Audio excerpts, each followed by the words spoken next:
Ah, here we go. Here we go.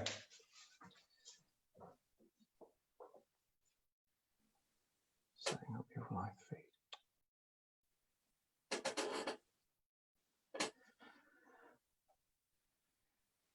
Redirecting to Facebook Live. So it's not right, yeah. Glad it's you doing this and not me. Yeah, Summit is. Can you call Tony and see if we're live? This is not going. It did say in the top right hand corner that it's live on Facebook. Oh, we are live. Sorry, my apologies. Okay, wow. Okay, we got there. Apologies. Behind the scenes here, I had all of these different screens flashing up, but we do appear to be live. Listen, firstly, I'd like to introduce myself. I'm Mark from the Staff Canteen. I'm the founder of the Staff Canteen. Today is a live panel discussion. We've got an amazing panel of guests who I'm going to allow to introduce themselves very shortly. But today we're going to be talking about what the impact of a potential US-UK trade deal could look like and what the impact of that could be on farmers, growers, importers, and of course the consumer, us as consumers, both in terms of chefs and the end user. There's been a lot of talk in the press, some scary headlines. Lots of people will have heard things such as chlorinated chicken, pesticides. They would have heard of things, hormone injected beef, all of which sounds very, very scary. So today we've got a panel of guests, and I'm going to start. I know this probably looks different on everyone's screen, but I'm going to start with my top left. I've got Bruce Rennie from the Shore in Penzance. Bruce, introduce yourself to everyone. Yeah, I'm Bruce Rennie. I'm chef owner of the Shore in Penzance, very small restaurant. Main focus being on welfare concerns and local produce, and that's my big thing. Fantastic. Again, as I go round, next on my screen is you, Peter. Hi, my name is Peter Pickering. I'm a private chef. I've been a chef in the UK for the past 16 years. I should also mention that I've recently started a petition calling for food to be clearly labelled if it doesn't meet our EU standards after Brexit. Thank you, Peter. Moving around, I've got Nick. Nick, hi. Hi, afternoon, everyone. I'm Nick Allen. I'm Chief Executive of the British Meat Processors Association. Our members probably supply 90% of or handle 90% of the pork, 80% of the beef, and about 65% of the lambs in the country, supplying the sort of retailers and the food service sector. We're also involved in imports and exports. And for my sins, I'm also a farmer as well. For your sins? Yeah, I must have done something really bad in life to have this job and to be a farmer. And last, but certainly by no means least, right at the bottom of my screen as I look at my screen is Daniel. Hi, Daniel. Yep, Daniel Metheringham from McCain Foods. We're the largest purchaser of British potatoes in the UK. We deal direct with over 250 growers across the UK, including a seed supply in Scotland, many stretching back 3 generations. And honestly, we see them part of the McCain family. We're serving retail, quick service restaurants and food service outlets, and yeah, we're heavily impacted with COVID, and we know this is also coming down the line, and the challenges that the growers have faced over the last couple of years. We've really got to make sure they're there for the long term. Brilliant. Well, thank you all very much for introducing yourself. I think everybody knows who you are, and you bring a great deal of knowledge to the panel. So I'm really looking forward to this. So just as a quick overview, we're going to be talking primarily about the agricultural bill today. Let me start by the government said in its manifesto when it was elected, and it said that it would not undermine food standards with lower quality imports in any post-Brexit deal. Now, the agricultural bill has had its 2 readings in Parliament. It's now in the House of Lords. It's at the committee stage, and that is a line-by-line examination of the bill, and that's scheduled for the 7th of July.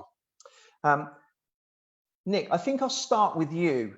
What is your understanding of the agricultural bill, and what potentially could relaxations in some of the standards that are in the agricultural bill, especially around animal welfare and the safety of animal husbandry and all of the things that you're involved in. What could it potentially mean if we do a deal with the US?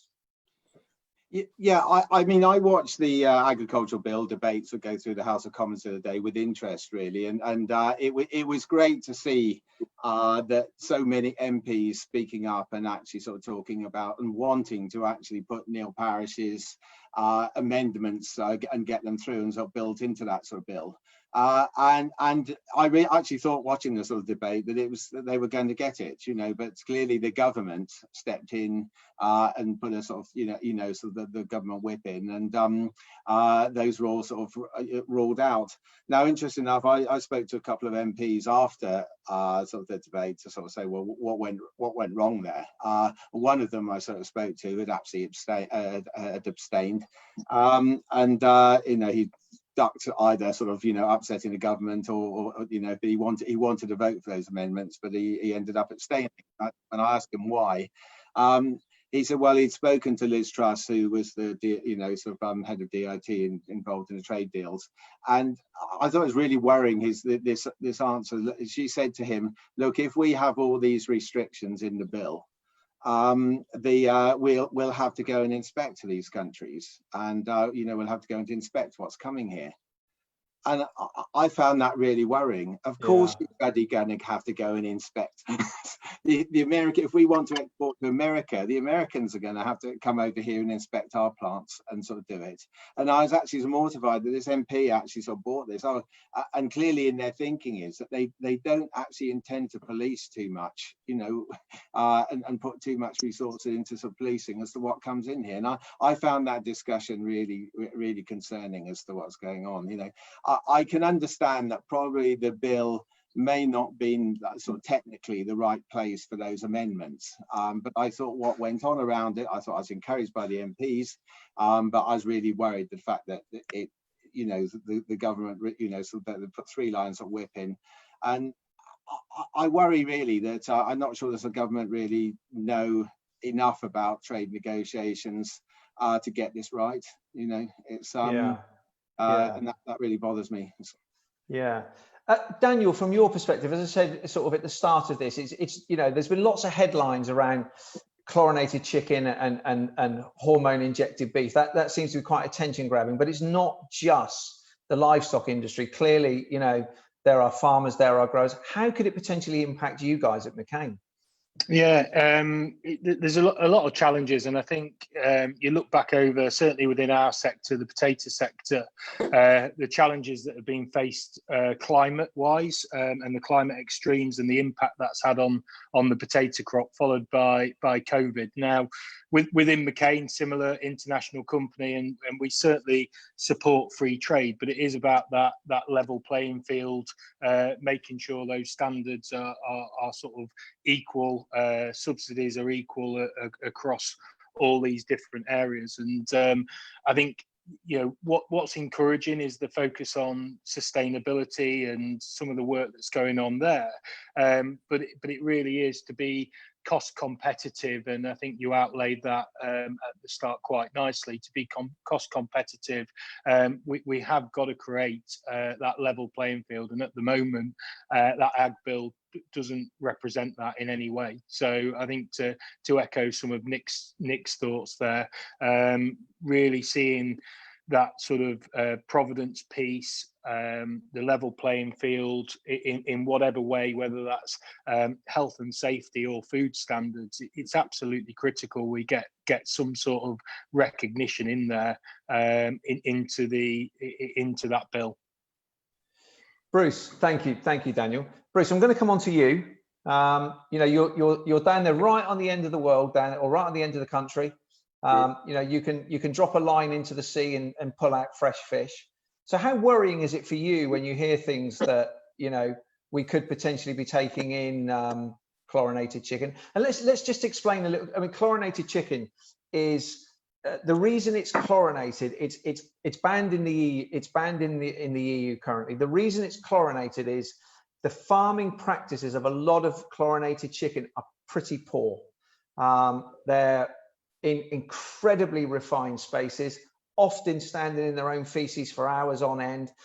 The reason they're chlorinated is to kill, or at best mask, bacteria that's in the chicken. So how do you feel about that, Bruce, as a chef, that could potentially, that could be coming into your supply chain? I know you've got a choice to use it or not. Yeah. It could be coming into your supply chain. Yeah, I'm incredibly aware of this, and it's been a big part of my life. My wife is a vet, and she did several degrees and a PhD. Her PhD was in animal welfare, so it's a big part of what drives me. Now, I made a decision a few years ago not to use meat because I was still trying to work out my sensitivities, and now I've seen that there's a slight hypocrisy in just using fish.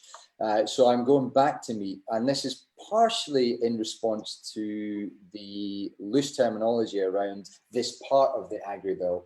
I'm going to support local farmers. I'm going to buy direct and support from people that I can verify the welfare standards on their sites. So UK based certainly, but primarily start from base point and then move out.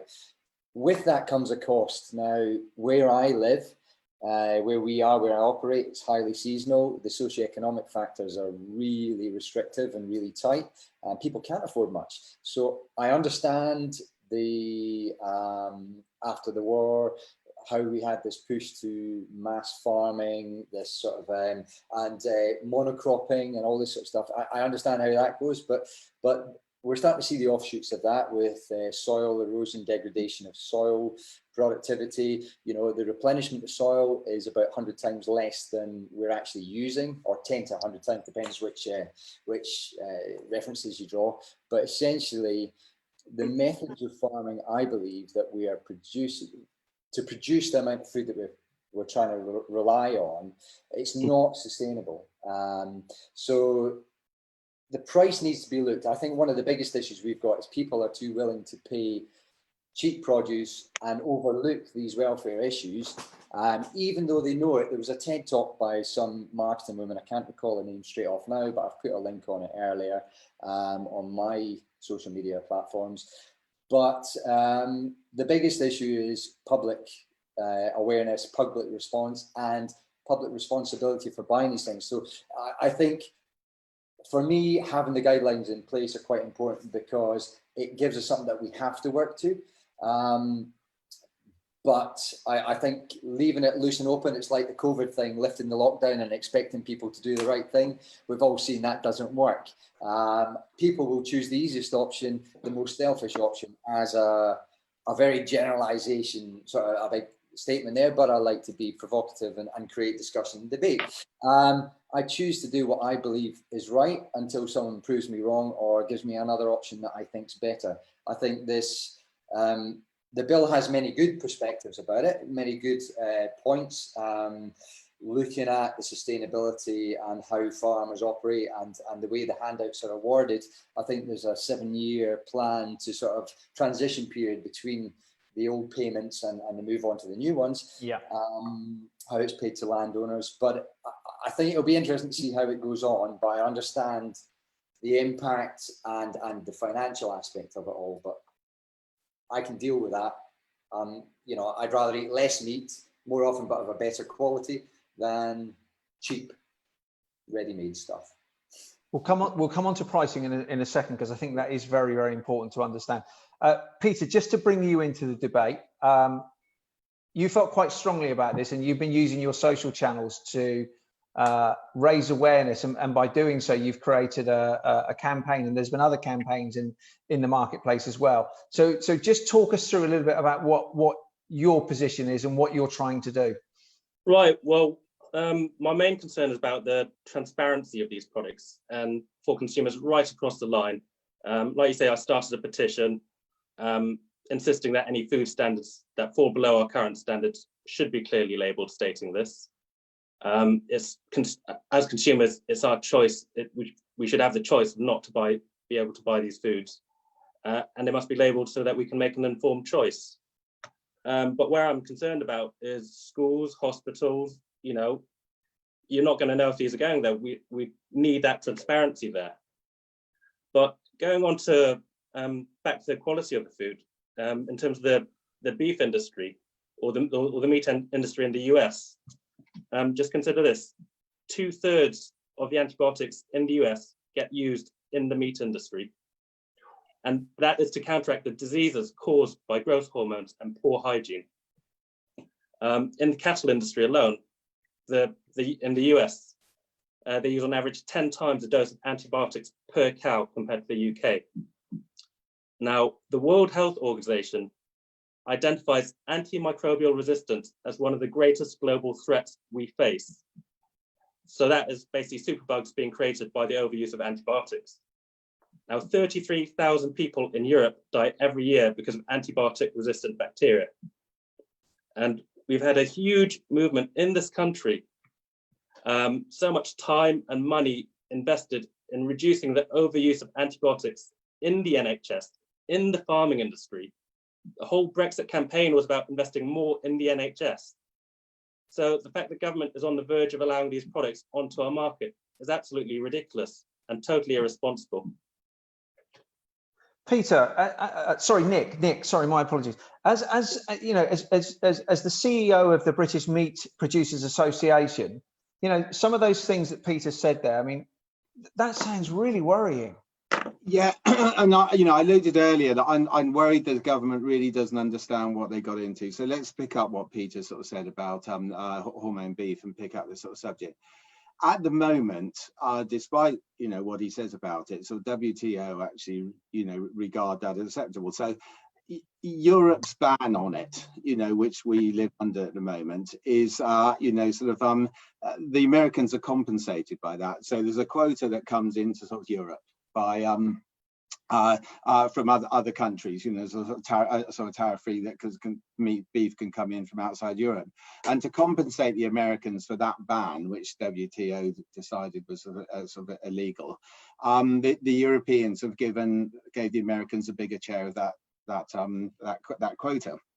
Now, when we step outside Europe, we can't actually, despite the government's and Liz Truss sort of and saying, actually, don't worry about it, guys. We're going to have European regulations. They, in this deal, are going to actually have to face down the Americans, and the Americans are going to be saying, Europe's compensate us for what happened. What are you going to do in return for that? We're going to be on our own. It's going to be the same story about chlorinated chicken. Just saying we are going to follow the same regulations as Europe does not mean that they then got to defend it and justify it. And I don't actually think that they fully understand what they're sort of getting involved in, and it really worries me that it could open the door to this, this stuff, because it's I don't believe our consumer wants it over here. I think all the surveys suggest that they certainly don't want it. But as Bruce alluded to earlier, once price becomes a factor and this stuff starts to appear on the shelves at a low price, it becomes very, very difficult to, if you're hard up, to resist it, really. So I think they've got a real problem with that. So I've probably gone into far too much detail. No, not at all. No, not at all. I think it's really, really interesting. Daniel, I just want to bring you in. Obviously, as I said right at the onset of this, chlorinated chicken and hormone injected beef has kind of grabbed the headlines, but underneath all of that, there are GMO crops, increased pesticides. So what does it mean from your perspective? To sort of the farmers and the growers. What are the risks, and what could the impact be on British growers? Yeah, I think it's a really good point, and I think it's been touched on by both Bruce and Peter. I think in the UK we've got great standards, and I think the growers currently they are stewardship of the land, and I think we're already on the journey. It was mentioned earlier about soil, and I think the crop rotation and the work that's going on there, looking at water optimization and making sure what we put on the field with regards to water, etc., stays on the field. It's all really sort of great work, and what we should be looking is promoting that. across the piece. And I think within the Ag Bill, there needs to be greater clarity on the metrics and define what measure public goods, what does that actually mean? Because again, I think it was touched on that basically that subsidy and the way it's going to get paid out, I think growers can work it to their advantage, but I go back to the level playing field. But a sort of final point is very much around government procurement, and a really interesting point Peter to raise. Government into schools, hospitals, they do have a choice. And what choice are they going to make? Are they going to support British agriculture, or are they going to just basically support cheap food at lower standards? So I think that government procurement piece is a really interesting one. But I think I echo, we do some great things in the UK, and we don't promote ourselves enough. And this is a time that we've got to get that voice heard. I think there's a willingness, especially post-COVID, to do that. I think there was a fact I saw the other day, 60% of British public want to buy British more now than ever. So I think that food security, there's a rhetoric out there, and certainly companies like ourselves that have been supporting British for numerous years now, it is about getting behind that and making sure our voice is heard. Let's talk. Yeah, Mark, sorry, go on, Nick. So just before, and I'll be brief, just making general comments about the agricultural bill, because we sort of leapt in straight away about the sort of the trade issues. I was really disappointed in that bill per se, to be honest. The first introduction of it did hardly mention food production at all. Then they took a bit of flack, and then they sort of tweaked it to sort of put that, sort of fit in a bit about it, sort of agriculture and food production. It is important, and for goodness sake, if anything we've learned through this COVID sort of crisis is food sustainability is important, and I still don't think there's enough in there. This is the first time we've had the opportunity to write our own agricultural sort of bill for 40 years. Actually, this is a fantastic opportunity for this country to show the world how to do it, how to you get sustainability and sensible, good agricultural sort of productions. And to my mind, that bill falls way short. And one of the things it failed to address is the elephant in the room, which is actually farming itself needs to go through a massive restructuring.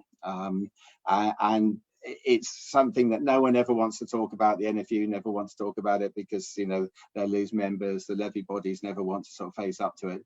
But it's the elephant in the room that everyone else talks about. The structure of our agriculture does not necessarily make us that competitive on a worldwide basis. So, really interesting point. Thank you.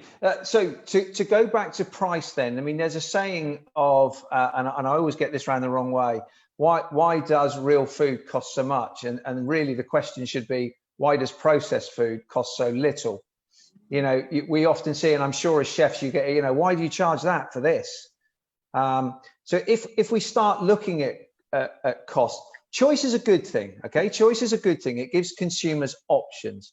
But if we see a market that is flooded with cheaper products, does it then become simply a race to the bottom around welfare standards? And Peter, your point was fascinating, and you picked up on it, Daniel, as well. When it comes down to the procurement, and I hadn't thought of this, schools, hospitals, prisons, are they just going to be buying chicken on the lowest cost possible? And what could that potentially mean? Do you want to start with that, Bruce? Yeah, I mean, absolutely. That was one of the first things I thought of. Everyone knows about what Jamie Oliver, etc., have been saying about school meals and whatnot, but the reality is that I've seen it in my kids' school, which is a tiny school with 70 pupils.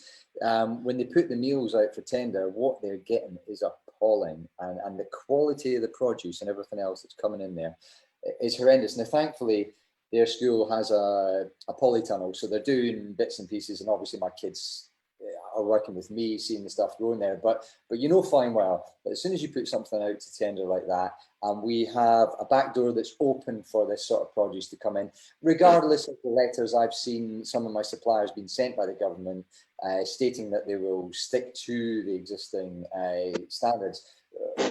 That's all talk. I mean, all the wording, from what I believe, all the wording that is in this new Agri Bill, I think the last one was 73, was it? But the new one, all the wording is more of, it's enabling legislation, so it's not actually something they have to act on.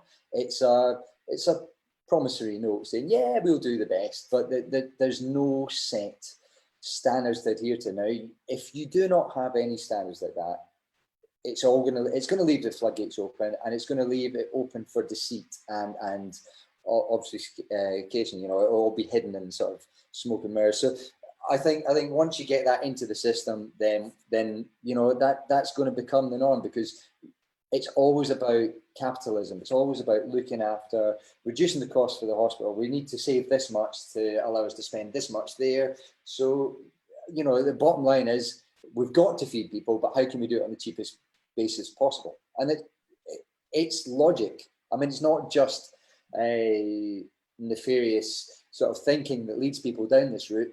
People want to make money, so they want to save money in other areas, and they're going to do it, regardless of, and will appease their own conscience by saying, well, it's allowed, so it must be okay. Whereas I don't operate like that, but that's me. You know, I buy my flour from a mill in Cambridge, which is UK organic flour. Organic, not because I think it's better for our bodies, because our bodies can deal with any amount of crap we throw at them, but organic because it's good for the environment and the ecosystem. That's what organic is. But not everything can be that way, I understand, but that's my choice. And I've got principles. No, and there's nothing. Peter, as I say, you know, talking of price and cost, you know, if we see a market flooded with cheap products, two things could happen. Is, you know, we get a cheap product at one end, but it could potentially push prices up on the other end to compensate for those losses. So how could that possibly affect yourself? I mean, in terms of myself, I'm like Bruce. I don't eat meat that often. I'd rather go for organic, good quality meat, have it once every week or every fortnight.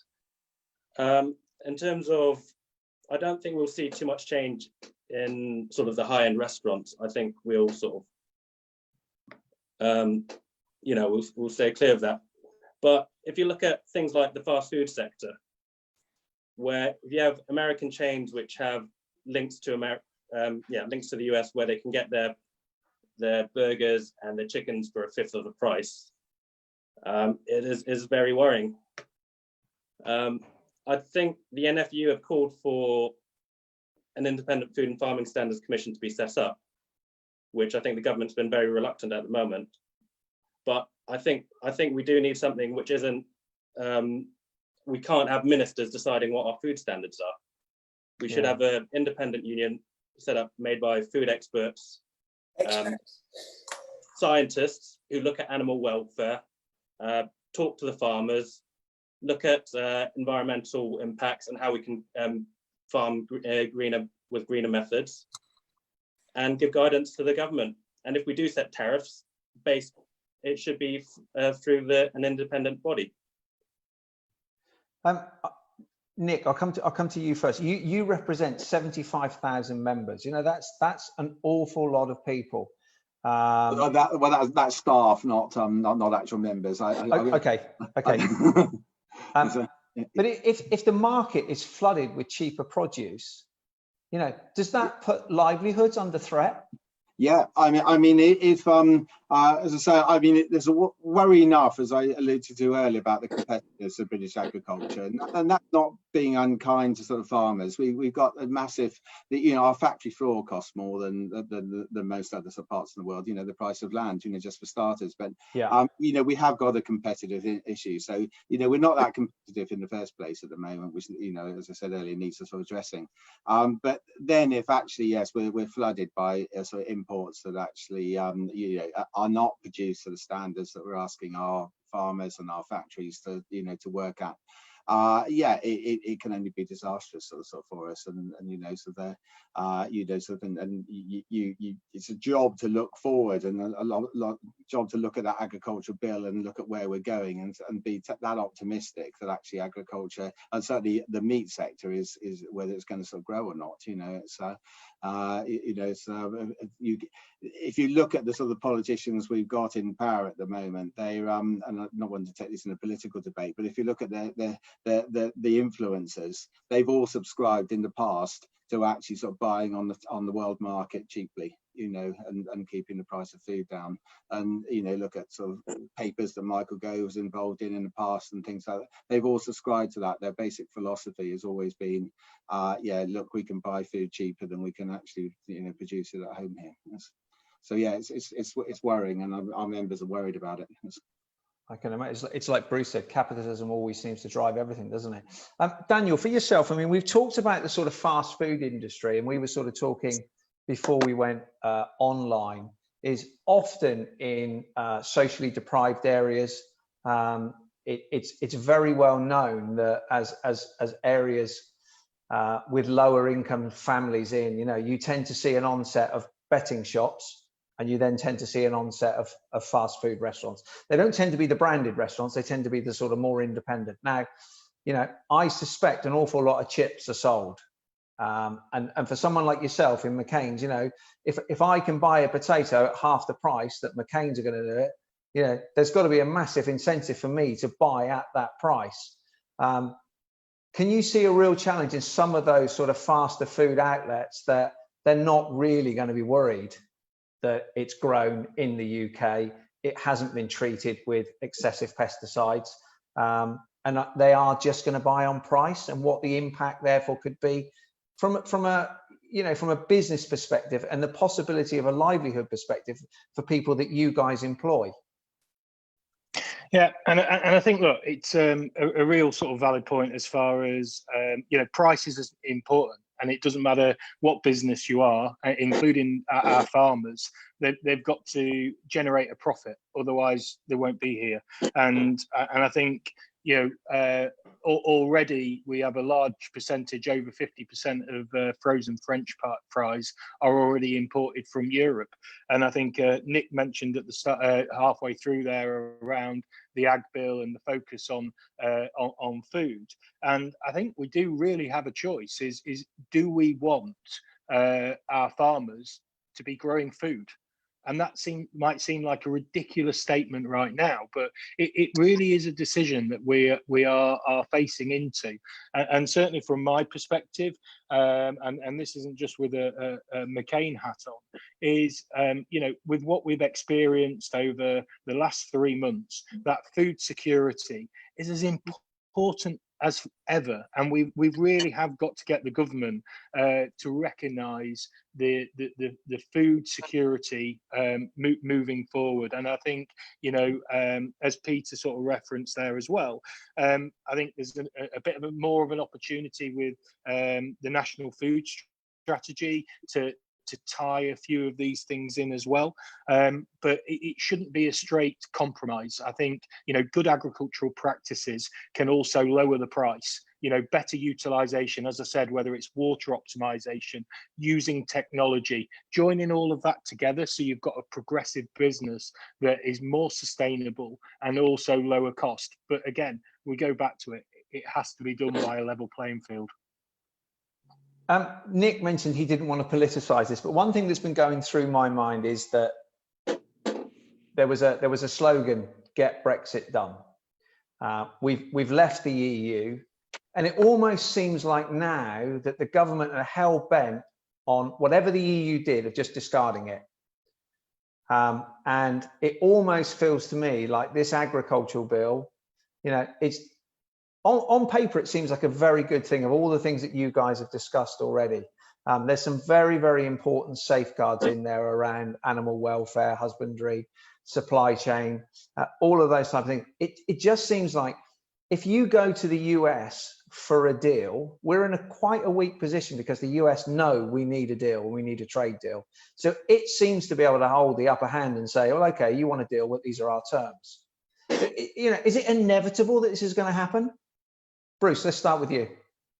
Yeah, I mean, I agree with it completely. I think if we don't have legislation in place, there's a bloody mindedness, and I laughed earlier at Peter saying experts, because the whole phrase, the thing I remember everyone saying was, sod the experts, we don't care about the experts. Hang on, there's a reason people are experts. Now, our country, the UK, used to be, and still are, I dare say, actually, at the head of welfare standards. We were the pioneering, you know, my wife was involved with it. She went off to Italy, she went off to the Netherlands on all these conferences. I learned a lot from that, and how well regarded.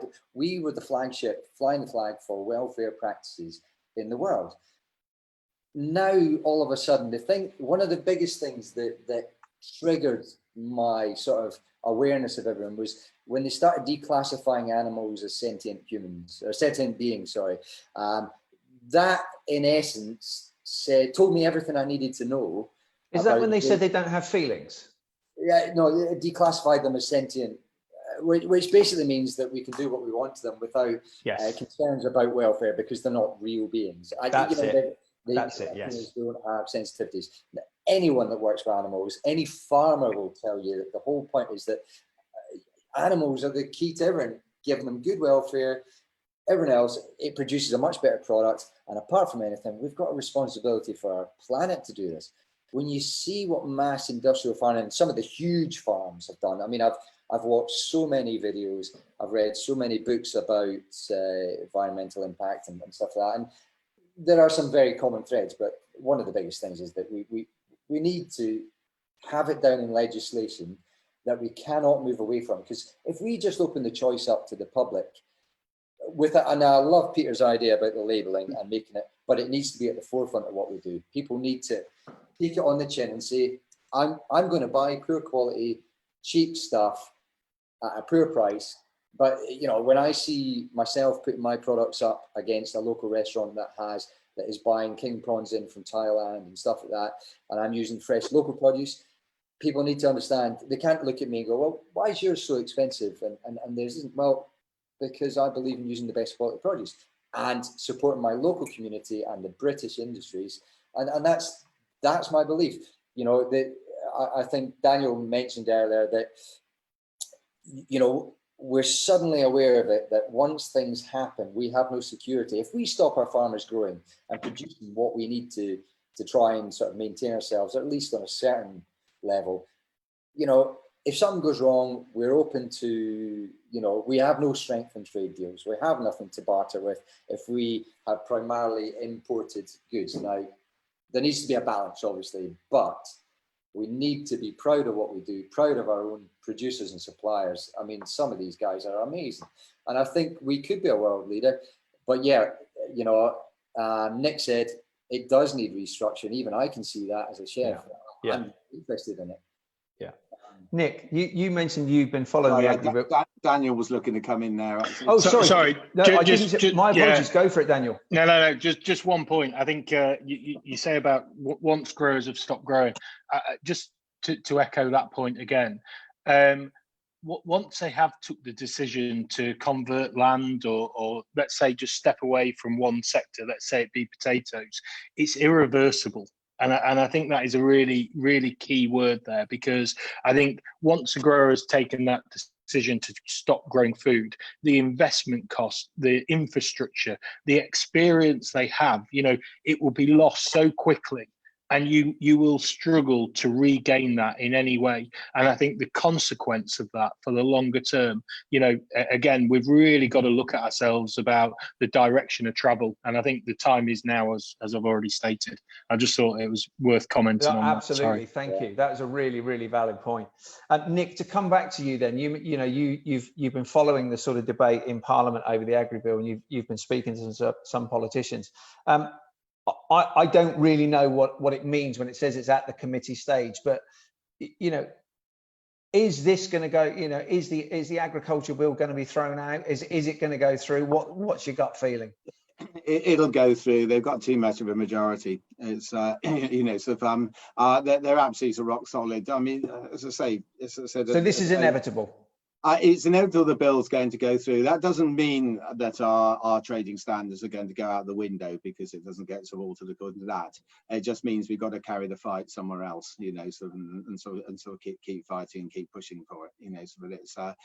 So it's not the end of the world that it's not included in that sort of bill, and it's good that it's getting so much publicity around it, you know. So but we just got to keep going with, you know, sort of, and you know, not just, you know, but that bill will pretty much go through, you know. Yes, you know, they've got too much of a majority, and it's and too many other problems to not to impose a 3-line whip on everyone.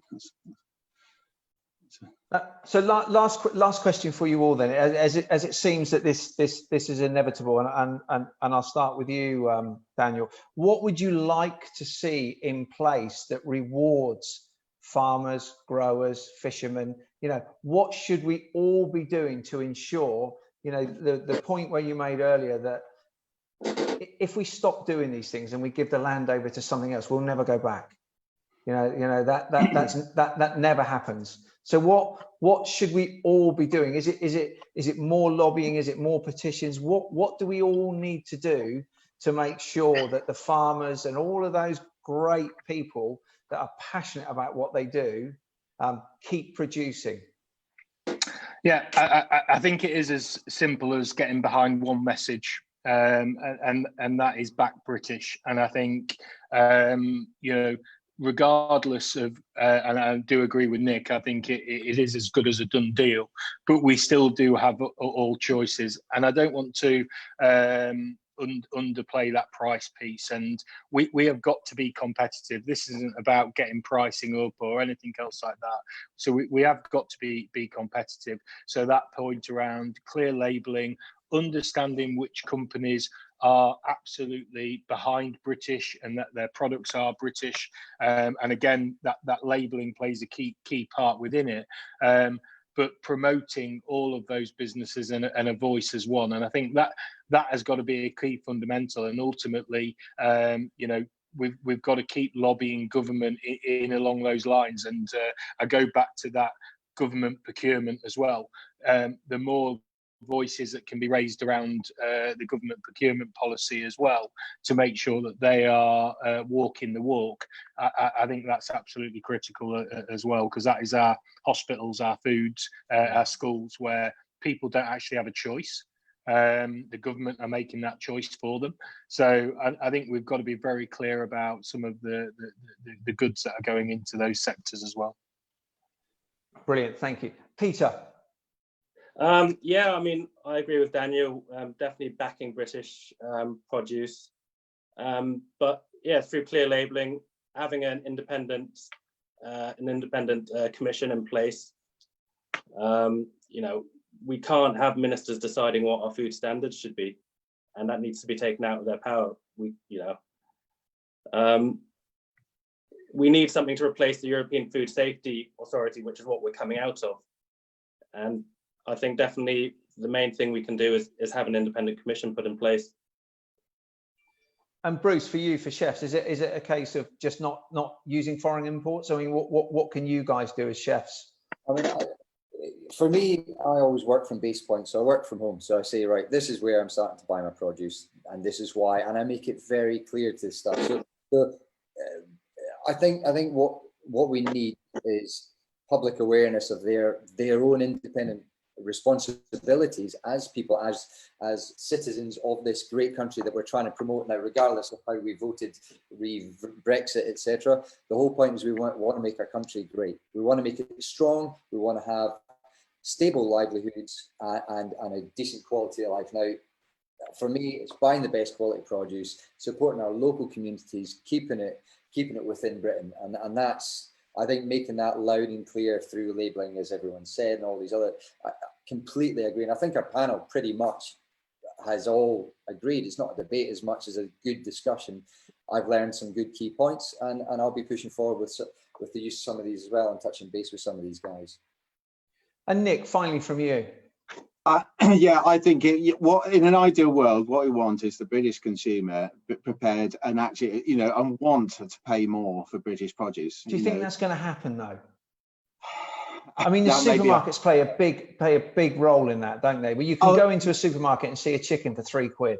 They have got, their supermarkets have got a massive responsibility here, you know, to step up and actually sort of support British agriculture, you know, absolutely sort of key to it, you know, and if they want and that they can be the most demanding of the lot in terms of all these welfare standards. Actually, it's and I think if that sort of pressure is there, but yeah, you know, will they? I don't know, but we have to aspire to the British consumer appreciating British, you know, the quality of British food and being prepared to sort of pay more for it. And we certainly need to make sure that they've got the choice, you know, and it's very clearly labelled.